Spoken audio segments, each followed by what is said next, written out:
Whether you're planning on making the next Skyrim or Farmville, most games need an item shop. In this tutorial, you'll be learning how to make an item shop that makes use of input fields and buttons to either individually subtract or add one at a time, or be able to manually input whatever item count you want. This system also tracks the player's item count and money live as you make purchases. Alright, so we're going to do some basic setup to use our shop in a 3D setting. First, we're going to need to make a terrain. This is just going to be our playable area in the game. And we also need to use that first-person controller that we imported and go ahead and put that in. And I've also made an extra material for it since my graphic settings weren't compatible, and it comes as pink. That's a really easy fix to do.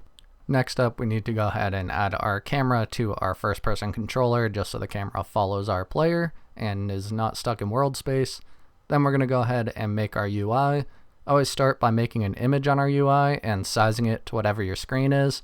If you're on a 1080p monitor, go ahead and use that for reference, but I'm on a 1440p, so I'm going to use that for our image. Then I just go ahead and change the color to black and add a transparent alpha to it. So we have a nice looking menu now where you can actually see when the menu's popped up.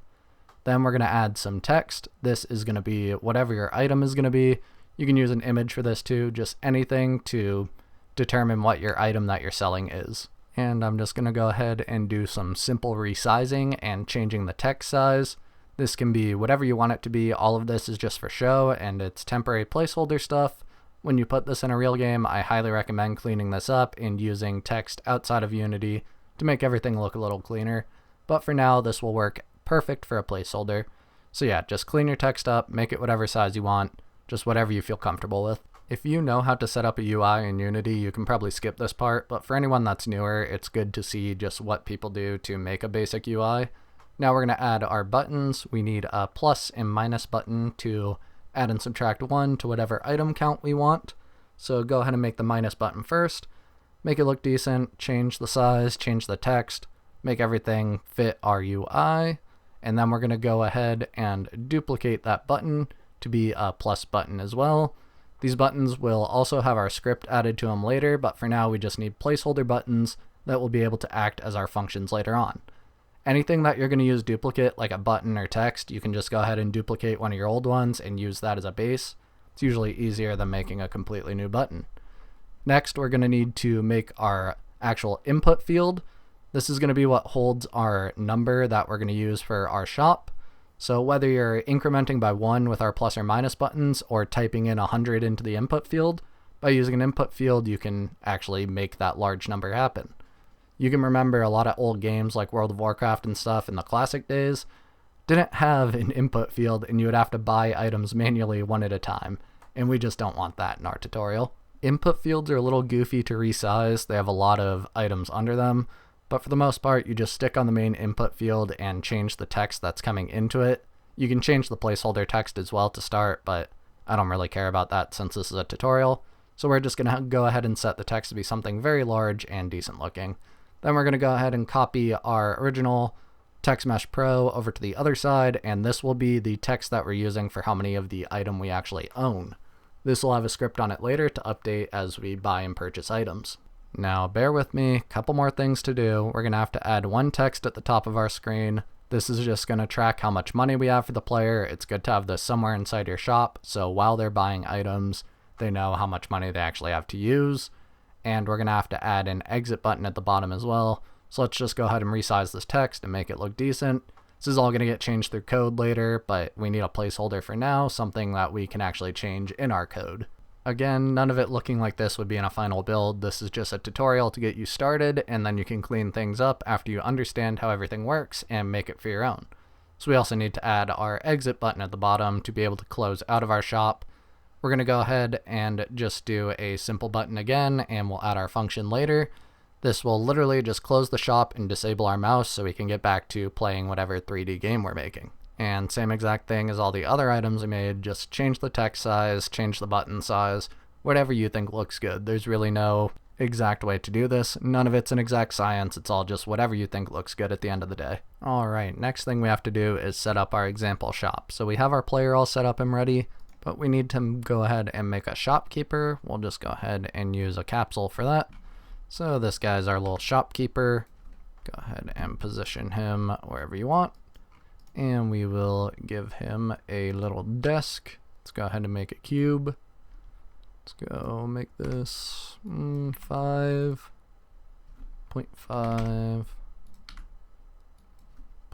on that, and that should be good. Okay, so you can see a little shopkeeper, however I would look in a game instead of a building. And now we need to make our actual shop collider. So this is what's going to bring our shop menu up. So go ahead and make another cube, and we will put this right in front of our other one. Guess 0.5 on that.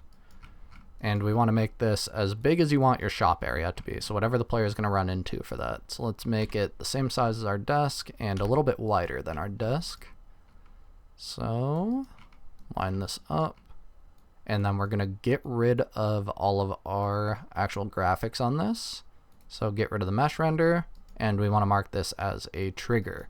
So when our player walks into this, they'll now bring up a shop. Obviously nothing's going to happen if we don't have code though, so we're going to go ahead and make our first script called the shop trigger. You're going to have 3 scripts total, and I have the code all done, but we're going to do a code review so you actually understand what's happening and can modify and make the code your own. Alright, this is the first of our 3 scripts, and this one's super simple. I've gone ahead and commented all the code too. If you do, just go ahead and copy and paste so you know what's going on a little bit. But if you want to learn a little more and really understand this code, I highly recommend you follow along. So this is going to be a reference to our UI. We're just getting the game object that we want to enable.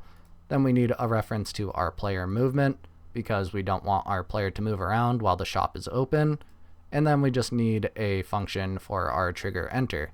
This is that trigger we made, and we go ahead and add a tag to our trigger as well in case we have other ones in our scene, so we can do something specific for this one. And all we're going to do inside of here is enable our object, go ahead and disable our player movement script, and we set our mouse to be visible and true, and this means that we can actually see our mouse and use our mouse, and it's not locked to the middle of our screen and invisible like it normally would be in a first-person shooter. And our second script is another very simple one. This is going to be our inventory management. This will just go on an empty game object in our scene. I'll show you that later. And all we need is a public integer for money. Need a array of integers for our item counts. This is just going to track how many of each item we have. And we need a reference to our UI text so we can update how much money the player has inside of the shop. Then we're also going to do that same thing in here. Go ahead and update our player text to be equal to you have a dollar amount plus whatever our money amount is. And this will show at that top text that we made in our UI. Next up, we've got the big one. This one's going to be a lot, so try and stay with me. So first we need a reference to our inventory. That's that script we just made here. So once you have that, we also need a reference to our player controller, because when we press the exit button, we need to do the opposite of what we did in our trigger to re-enable everything and set our game back to playable. Then we need an array of text. This is going to be to show the player how many items they have. This was our text to the right of our shop menu, and that'll be updated constantly. Then we need an array of input fields. This will be to actually purchase the number of items that we have in the input field. And we need an array of prices, because obviously our items need prices if we have a money and currency in it. So in our update, we're going to go ahead and make sure all our texts are updating. These are the text from here, which is just showing how much of each item the player has. Want this constantly updating and be able to show the player if they've already bought that item. So we need our exit button is up next. This is just literally the opposite of this. Everything to the complete opposite. We re-enable everything instead of disabling it. Then we have our increase value. This is going to be the plus button that we have. So in this, we're checking for our input field. This is to check what's inside of the input field. And when we check for it, we want to make sure it's a integer, which is checking if it's a integer value. And if it is, we go ahead and set our text in the input field to whatever our input field is, +1. And this is just some redundancy. If our player types in something stupid like a word or whatever in the input field, we just go ahead and increment it to 1. And then it won't call this again, because if it has an actual number in there, it'll increase it with this. So that's just a little bit of player protection if they're being a little goofy. And this is essentially the opposite of that. The only thing we have to do special in here is checking if our value is going under 0, since you don't really want a negative value in shops. So we want to decrease it all the way down to 0, but not go under 0. And the last one is our buy item. So this is why we're using arrays, because we can scale it pretty much infinitely here. So using this system, we go ahead and mark our button as which item it's corresponding to. And once it's marked, we go ahead and check our array based off of that current item, and we check the amount in our input field for how much we're actually buying or using. So with this, we go ahead and do our current item is plus equal to the amount in the input field. This will go into our other script of inventory management, and we'll change our item amount. So whatever we have in the input field, we go ahead and increase that specific item by. Then we go ahead and take our money and we subtract that by whatever the item's price is. This is that price field. And we times that by the amount that we have in the input field. And then we go ahead and do the item number, which is just whatever corresponding item we have, and setting our input field back to 0. I know that seems like a lot, and it is a lot, but once we actually start to implement this code in our game, now that we have it all done, it'll make a whole lot more sense, and you'll be able to really feel everything out and see how it works. And now for the last of our setup, we're going to go ahead and create an empty game object and name this something like inventory, just so we know what it is. Go ahead and slap your inventory script on here. And however many items we have, since we only have one in our shop for now, go ahead and just do 1 there. Our money, we'll say, I don't know, 1,000. And our text, we go ahead and grab right here our money text, and this will get automatically updated if it's in this area now. Next, we'll do our shop trigger, and this is going to go on whatever your player is. Your player has to have some type of collision for this to work, but a simple character controller works great. So go ahead and put the shop trigger on here. Then we want to put our canvas or our UI in the object to enable, and we go ahead and put our controller, which is just the first person controller script here, into this. And now for that last big script that we had, go ahead and bring up your UI, your canvas. We go ahead and put our shop controller on here, and we have a couple things to put in. So first we need our player movement, which is just going to be our player capsule again. Then we need our inventory management, which is our inventory. And we have to do as many of these as to how many items you have. So since for now we only have 1, let's go ahead and put 1 in everything. And our prices as well. Then we got to fill these out. So our text is going to be the owned text. This is going to be this one. So go ahead and drag the right one in. Our item number is going to be our input field. So we just grab our input field right there to here. And then our prices, we just have to say whatever we want our item to cost. So we have $5 in this case. So 5. And now you can see why this system's so good, because everything is infinitely scalable. Say I want to add another item in my shop, just go ahead and do 2, and then change all our variables to be correct on that, but you get the point. So now that we have that set up, let's go ahead and set up our buttons. This is going to be our minus button. So go ahead and drag your, wherever you have this script, the shop controller to, which for us is in our canvas. Go ahead and reference our script. So shop controller, we want decrease value on our minus button. Let me go ahead and do the opposite for this. Go ahead and add the same thing and do our increase value. And the last thing we need to do is, oh, I forgot to make a purchase button. All right, let's add that really quick. So move this over. We're gonna add one more button to our UI. And go ahead and do that. Probably should have just duplicated the other, but that's all right. Make this look decent real quick. Let's do 150. 75 is the other buttons. And move this back over. Put this in a good spot. Okay. And now that we have that button, let's go ahead and change the text on that real quick. Make that a little bigger. And change it to purchase. Oops, make it a little smaller than that. Okay, so now that we have that button, that was my bad. Let's go ahead and add a function to that button. Do the same thing, put our canvas in here, and do the shop controller. Go ahead and add our, what is it called, buy item. And we go ahead and leave this as 0 since it's going to be the first value in our array. If you have a second row of this, it would be equal to 1, but this is our first one, so it starts at 0, so we leave it at 0.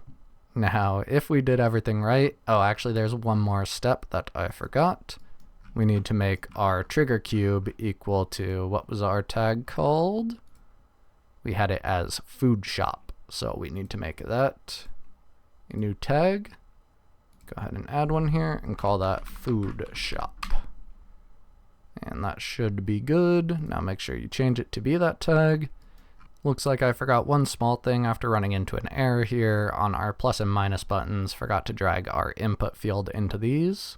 That's a simple fix. So there's our minus and our plus. Now hopefully everything works. Let's go ahead and disable this. Hop into our game.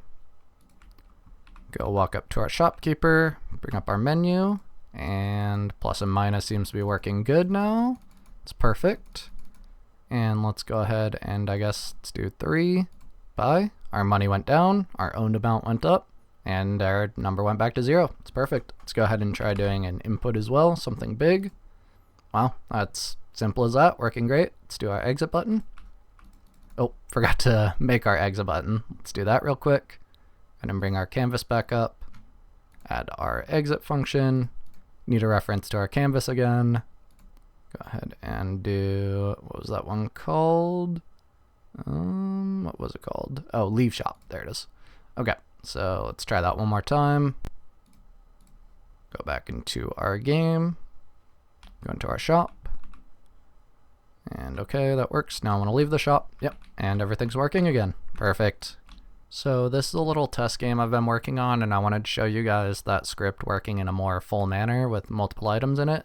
So you can see I have 5 items in my shop here, and you essentially do the same thing and just make multiple items.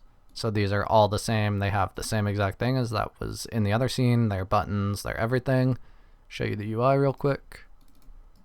Just have a lot more items, and it looks a little bit cleaner, but it's still a very rough copy. But yeah, same thing, just has our 5 separate items, so you can scale this as high as you want. And also same for the inventory and stuff. Just have to have 5 values here instead, and it'll track everything for you still. And you can see here too, go into our game. Same exact system as the other. Just go into our shop and walk up, and everything works how it should. Same thing, just has different values, and you can type it in manually if you want. And everything's working fantastic. Thank you so much for watching this tutorial all the way to the end. I hope this helps you out in your game that you're working on. If it did, make sure you leave a like, comment, subscribe, do all that fun stuff. Appreciate you guys, and I'll see you in the next tutorial.